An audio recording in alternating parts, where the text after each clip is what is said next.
తిరగనియ్యం జాగ్రత్త అని చెప్తా ఉన్నా. తప్పక నిలదీస్తాం, ఎండగడతాం. ఇంకో మాట ఈ ప్రభుత్వాన్ని ఈ నల్లగొండ సభ నుంచి నేను హెచ్చరిస్తా ఉన్నా.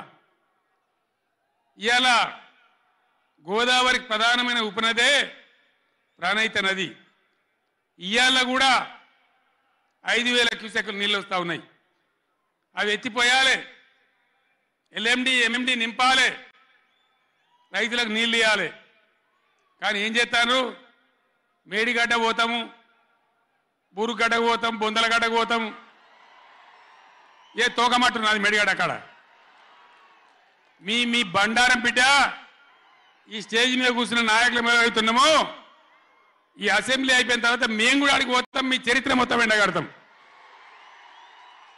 ఓ లంగ చేత పెట్టి పోయిన ప్రభుత్వాన్ని బదనాం చేయాలి, బట్టగాల్చి మీదేయాలని మేము మేడిగడ్డ పోతాం. ఏం బిక్తాం మేడిగడ్డ కాడ పోయి? ఎందుకు పోతున్నావు మేడిగడ్డకు?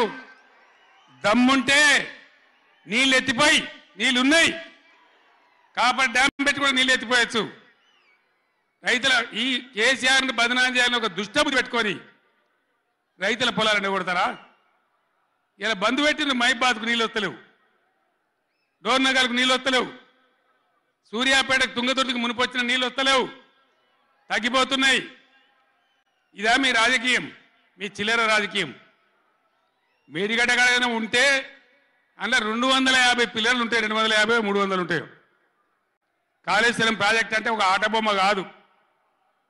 3 బ్యారేజీలు ఉంటాయి గోదావరి మీద, 200 కిలోమీటర్ల టన్నెల్స్ ఉంటాయి, 1500 కిలోమీటర్ల కాలువ ఉంటుంది, ఒక 19 సబ్ స్టేషన్లు ఉంటాయి, ఒక 20 రిజర్వాయర్లు ఉంటాయి.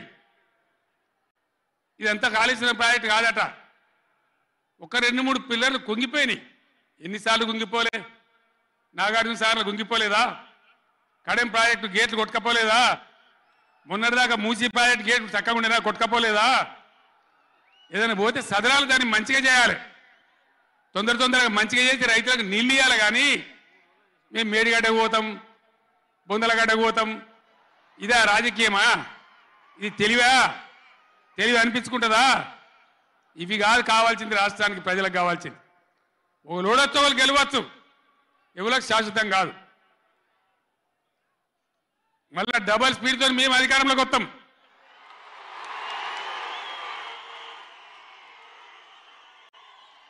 అప్పుడు మేము గిట్లే మాట్లాడన్నా, ఈ పద్ధతి అనుసరించన్నా? మిగిలితారా మీరు నశంలకు కూడా? ఈ అహంకారంతో, దుర్మార్గమైన విధానంతో నదుల నీళ్ళ మీద నీకు అవగాహన లేదు. నన్ను అడగనట్టు నేను చెప్పు కదా, అడిగే సంస్కారం ఉంటుందా, తెలివి ఉంటుందా?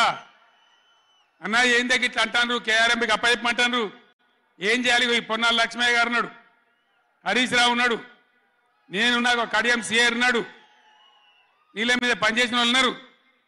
ఎవరిని అడిగినా చెప్తుంటాం కదా. మీకు తెలివి లేకపోతే అప్పచెప్పుడు, ఆగమవుడు, బడ్జెట్ ఆపి తీర్మానం పెట్టుడు,